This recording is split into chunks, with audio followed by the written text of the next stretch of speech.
2 table spoon oil add பண்ணிவிடுங்க. 2 table spoon உளுத்தம்பருப்பு add பண்ணுங்கள். அப்புறமா கடுகு கருவேப்பிலை ஆட் பண்ணிவிடுங்க. அது பொன்னிறமாக வந்தவுடனே பீன்ஸ் எடுத்து ஆட் பண்ணிவிடுங்க. 1/2 ஸ்பூன் மஞ்சள் பொடி, தேவையான உப்பு போட்டு நல்லா 1/2 டம்ளர் தண்ணி மட்டும் ஊற்றிடுங்க. ஃபுல்லாக ஊற்றிட்டு சிம்மில் வச்சு ஒரு 10 நிமிஷத்துக்கு வேகட்டுன்னு மூடி போட்டுருங்க.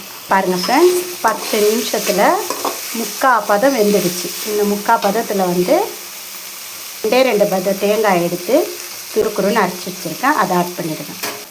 இந்த தேங்காய் மட்டும் கழுவி இது பாருங்கள், கொஞ்சம் ஒரு 2 ஸ்பூன் அந்த மாதிரி தண்ணி வர அளவுக்கு ஊற்றிட்டு இன்னும் ஒரு 5 நிமிஷம் மூடி போட்டுருங்க. எல்லாம் பதத்துக்கு வந்தவுடனே ஸ்டவ்வை ஆஃப் பண்ணி விட்டுருங்க. பாருங்கள் ஃப்ரெண்ட்ஸ், சுவையான பீன்ஸ் பொரியல் ரெடி. ட்ரை பண்ணுங்கள், ஷேர் பண்ணுங்கள், கமெண்ட் பண்ணுங்கள், மறக்காமல் சப்ஸ்கிரைப் பண்ணுங்கள் ஃப்ரெண்ட். ஸ்டவ்வோடு சமைச்சு லவ்வோடு பரிமாறுங்கள்.